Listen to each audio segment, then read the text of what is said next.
예, 안녕하세요. 네, 안녕하세요. 4월 FOMC 회의 결과가 나왔는데요. 좀 어떻게 보셨는지 궁금합니다. 큰 변화가 없는 상태에서 또 소소한 변화는 있었잖아요. 좀 설명을 해주시죠. 네. 먼저 결론부터 말씀드리겠습니다. 6월 인상 가능성을 여전히 배제하기 어렵다라는 기본적인 스탠스는 갖고 있는데요. 다만 이제 6월을 넘긴다면 올해는 좀 힘들지 않을까 이렇게 약간의 뷰의 바뀜도 있습니다. 4월 FOMC는 예상과 부합했는데요. 특히 성명서의 변화가 중요했다라고 판단하고 있습니다. 소소하지만 의미 있는 변화가 있었다라는 판단인데요. 첫 번째로는 미 연준의 경기 판단입니다.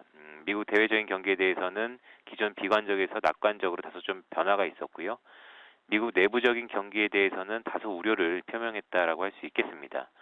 대외적인 부분은 지난 3월에 있었던 글로벌 경기와 금융시장의 위험 요인이 지속되고 있다라는 문구가 삭제된 대신에 4월 성명서에서는 인플레 지표와 글로벌 경제 및 금융시장 변화를 관찰하겠다는 문구가 생겼는데요. 미국 경기에 대해서는 성장률이 둔화되었지만 노동시장은 개선되고 있고 소비도 나름 견고하다고 평가했습니다. 다만 전반적인 경기에 대한 스탠스는 지난 3월에 비해 혼조된 양상이라는 판단이었고요.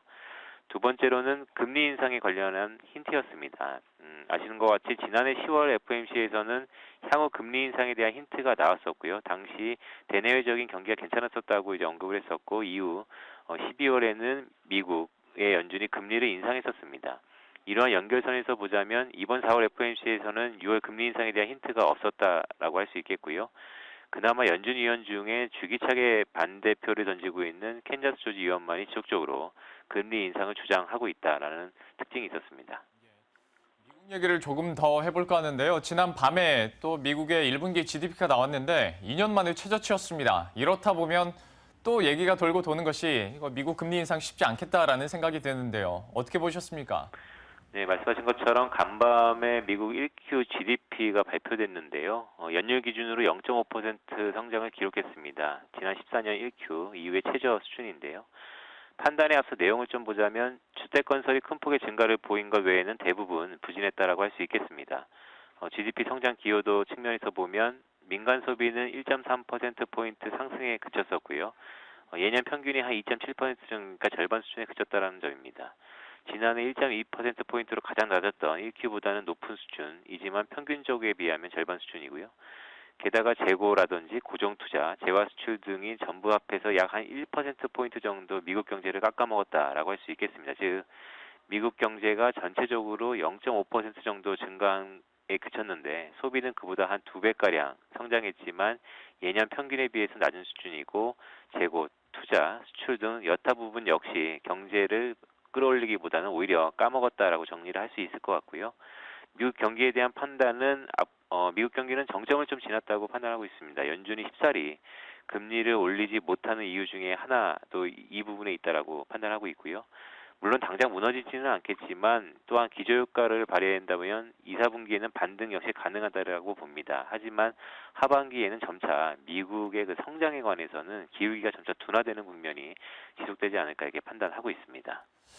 미국 경기 같은 경우에도 좀 좋아지나 싶더니 다시 한번 이런 지표들을 맞이하면서 힘이 쭉쭉 빠지는 것 같은데요. 5월 시장 전망을 해봐야 될 것 같습니다. 거시적인 관점에서 어떻게 보고 계신가요? 네, 오늘 뭐 연준도 그렇고 미국 GDP도 그렇고 너무 어두운 얘기만 한 것 같은데요. 5월 중순까지는 아무래도 위험선호 현상이 좀 이어질 수 있는 국면입니다. 일단 미국 경기 부진도 미국 금리 인상 지연으로 해석되면서 위험선호를 자극할 소지가 있고요. 이견이 분분하지만 한국판 양적완화 정부 주도의 구조조정 또한 피치를 올리고 있습니다. 다음 주면 소비 진작 차원에서 6일이죠. 임시 공휴일도 지정이 됐고요. 다만 그 5월은 태풍의 눈이 아닐까라고 생각을 하고 있습니다. 특히 외환시장이 방향성 없는 변동성 확대를 보일 수 있다라는 점을 염두할 필요가 있는데요.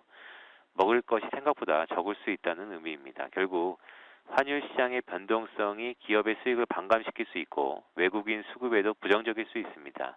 여기에 6월에 대기하고 있는 브렉시트라든지 여러 가지 변수를 감안해 볼 때 보다 선행하는 주식시장은 아무래도 5월 중반 이후부터는 반응할 개연성이 있다라고 판단하고요. 다음 주 이후에는 실적 시즌도 중반을 넘긴다는 측면에서 보면 점차 위험 관리 쪽으로 전략을 선회하는 측면이 낫지 않을까 이렇게 판단하고 있습니다. 투자 심리가 조금씩 위험 자산 쪽으로 이렇게 변화가 다가도 참 쉽지 않게 위험 관리 쪽으로 우리가 또 신경을 써봐야 될 것 같은데요. 우선 당장 또 다음 주에 여러 가지 이벤트들이 있잖아요. 좀 하나하나 우리가 눈여겨봐야 할 이벤트 소개해 주시겠어요? 다음 주는 미국과 중국, 즉 G2라고 할 수 있는 국가들의 경제 지표와 영국의 이벤트가 중요하다라고 할 수 있겠고요. 먼저 미국은 우리가 쉬는 6일 밤 우리 시각으로 9시 30분 4월 고용 지표가 발표됩니다. 여러 가지 컨센서스가 형성되고 있는데 계절적으로 미국 고용 지표가 비수기로 접어들 수 있다는 점을 염두할 필요가 있다라고 할 수 있겠고요. 다음인 토요일 7일에는 중국의 4월 수출입 지표가 발표됩니다. 3월 달에는 아시는 것처럼 11.5% 전년비 기준으로 큰 폭의 증가를 보여줘서 훈풍에 대한 기대가 컨센서스로 형성되고 있는데요. 다만 한 1시간 전에 발표된 중국의 위안화가 지난 2005년 7월 이후 최대폭으로 절상된 측면이 4월 수출에는 어느 정도 가미될지가 좀 변수다라고 할 수 있겠고요. 끝으로 5월 5일 어린이날에 치러지는 영국의 지방선거가 예정되어 있습니다. 미리 브렉시트의 여파를 가늠할 수 있다는 점에서 저희가 또한 주의할 점이다라고 판단하고 있습니다. 네, 이렇게 매크로 이벤트들까지 저희가 점검을 해봤습니다. 지금까지 하나금융투자 김두원 선임연구원과 함께했습니다. 고맙습니다. 예, 고맙습니다.